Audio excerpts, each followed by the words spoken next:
Assalamualaikum warahmatullahi wabarakatuh. Kami dari kelompok sesi 14 izin memaparkan hasil kerja kelompok kami di matkul tindak pidana khusus berjudul tindak pidana pemilu yang dibimbing oleh dosen kami sendiri yaitu Ibu Gildah Tapiansari Batubara SHMH.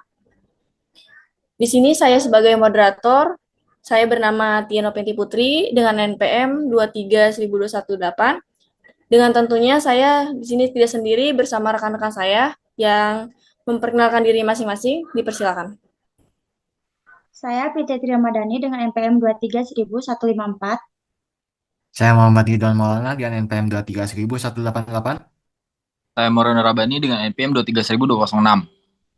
Dan saya Nabila Alsefira NPM 23.240. Dilanjut slide-nya. Di sini sebelum langsung ke inti, di sini ada kronologi yang akan saya bacakan sendiri. Pada tanggal 10 Februari 2025, sekitar pukul 19 sampai 20.00 WIB terjadi dugaan tindak pidana pemilu berupa praktik politik uang di rumah Ketua RT 004 RW 001 yang beralamat di Jalan Melati 2 nomor 5 Desa Mekarjaya Kecamatan Sukamaju, Kabupaten Sukamaju. Perbuatan tersebut dilakukan oleh seorang calon anggota DPRD Kabupaten Sukamaju dari Partai Pelita Rakyat bernama Andika Pratama yang berdomisili di Jalan Siliwangi nomor 22 RT 003 RW 002. Kelurahan Sukamaju, Kota. Dalam kegiatan yang diklaim sebagai sosialisasi terbatas itu, Andika membagikan uang tunai sebesar 150.000 kepada sekitar 250 pemilih dari RT 004 dan RT 005 RW 001, disertai ajakan untuk memilih dirinya pada pemilu tersebut tanggal 14 Februari 2025. Peristiwa tersebut direkam oleh seseorang bernama Heri Gunawan yang kemudian bersama kedua saksi lain melaporkan pada malam hari yaitu pukul 21.00 WIB pada Panswalu, Kecamatan Sukamaju. Setelah pemeriksaan awal, laporan diteruskan ke Bawaslu, kemudian ke Kabupaten Sukamaju. Dan setelah memenuhi syarat formil dan material, perkara dilimpahkan ke sentra Gakumdu Kabupaten Sukamaju untuk menangankan lebih lanjut.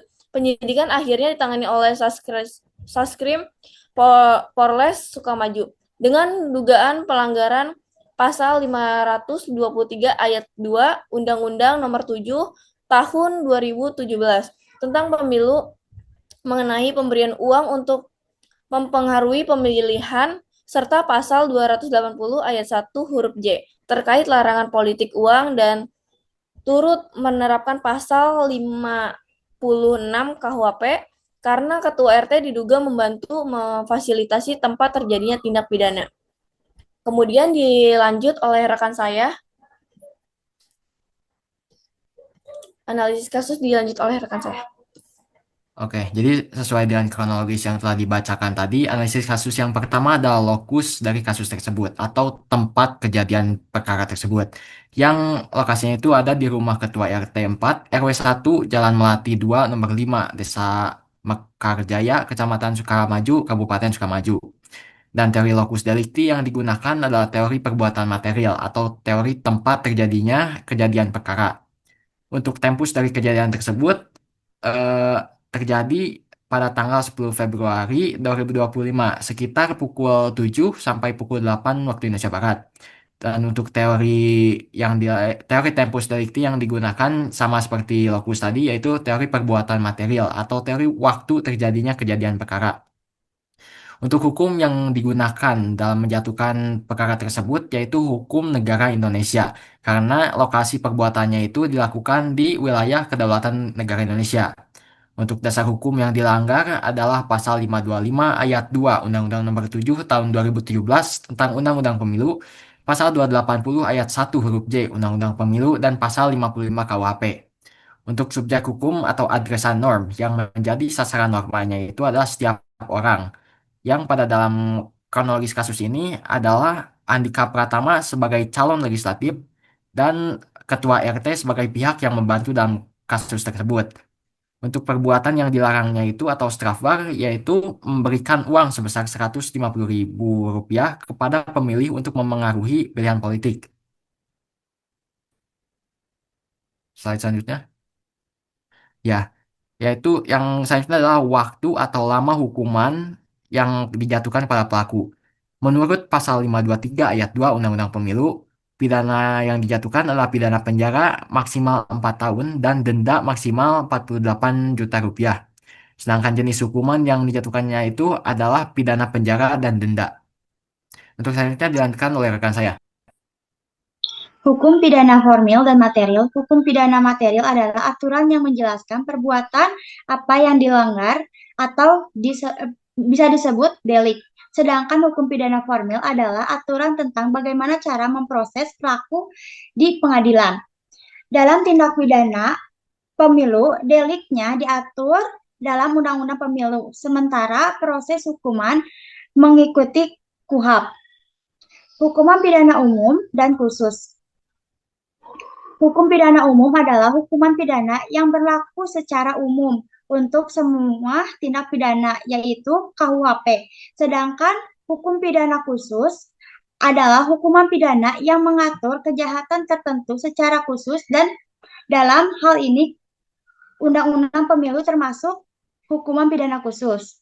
Asas lex specialis derogat legi generari.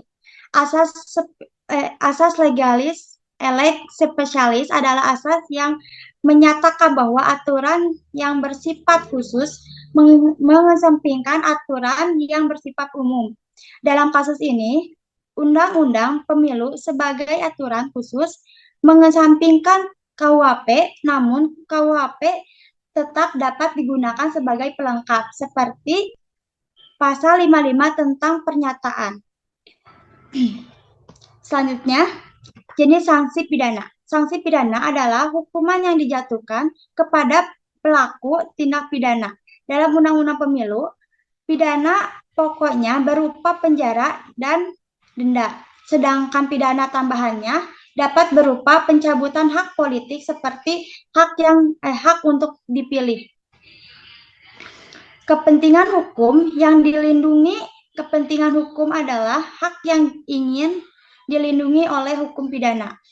Dalam tindak pidana pemilu, hukum melindungi hak individu untuk memilih secara bebas. Kepentingan masyarakat agar pemilu berjalan jujur dan adil, serta kepentingan negara dalam menjaga demokrasi dan legitimasi pemerintah.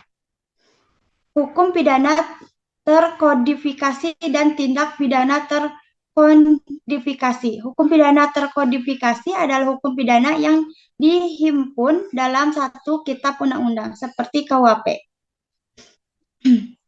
Sedangkan Undang-Undang Pemilu termasuk hukum pidana yang tidak dikodifikasi karena berada di luar KUHP. Tindak pidana formil dan material. Tindak pidana formil adalah delik yang dianggap selesai cukup dengan dilakukan perbuatan tanpa melihat akibatnya. Pasal 523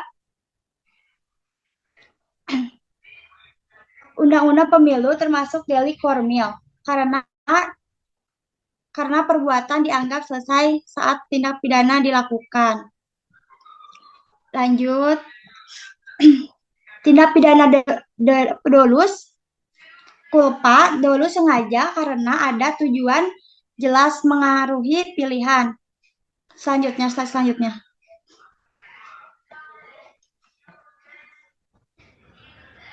Tindak pidana komisionis dan omisionis.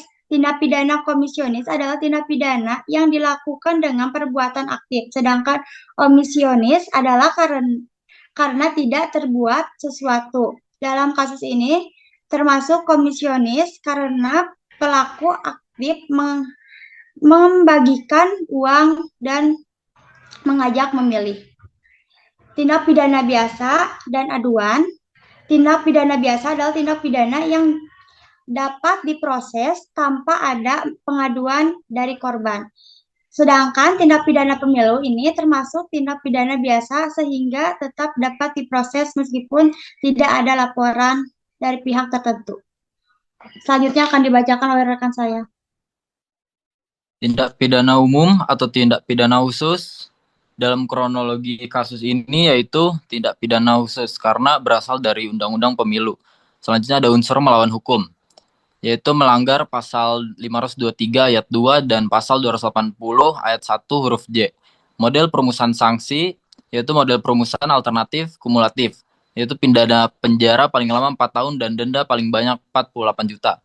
Unsur subjektif adalah kesengajaan untuk mempengaruhi pilihan politik pemilih. Niat kampanye dengan memberikan uang.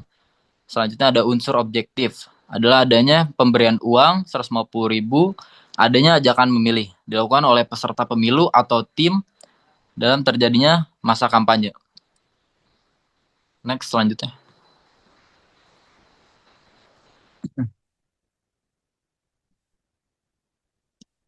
Selanjutnya ada yang diduga sebagai pelaku Andika Pratama atau caleg DPRD, ketua RT sebagai pihak yang membantu dengan pasal 55 KUHP. Selanjutnya ada pemenuhan unsur-unsur delik, semuanya unsur pasal 523 ayat 2 terpenuhi.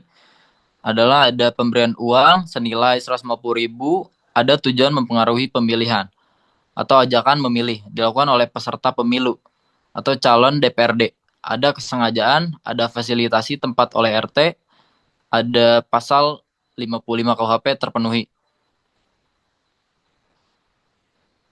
Jenis kesengajaan dolus directus atau sengaja dengan tujuan langsung karena uang diberikan untuk mempengaruhi pilihan. Selanjutnya ada dapat tidaknya pelaku dipertanggungjawabkan dapat cakap hukum, tidak ada alasan pemaaf atau pembenar perbuatan dilakukan sadar dan sengaja. Selanjutnya dengan rekan saya.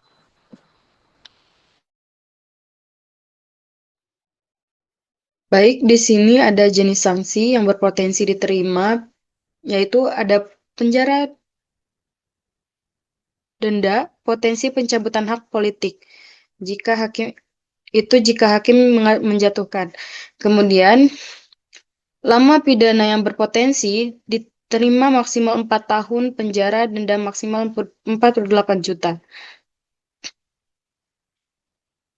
Dalam perkara ini, kepolisian yang berwenang Satreskrim Polres Sukamaju karena lokasi tersebut berada di wilayah hukum tersebut.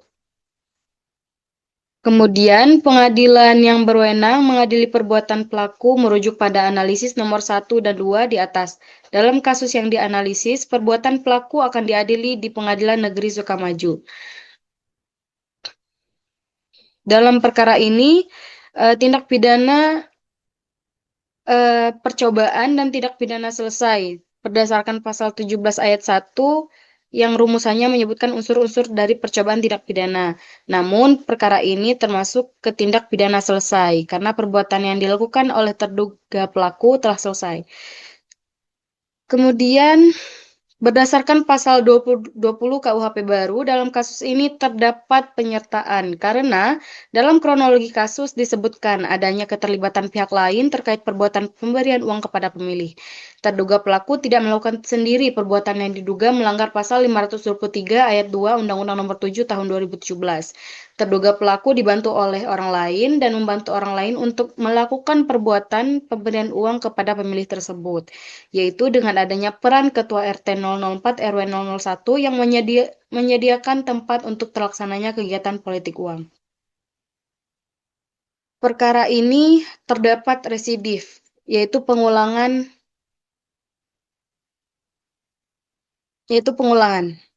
Kemudian ada alasan gugurnya kewenangan menuntut.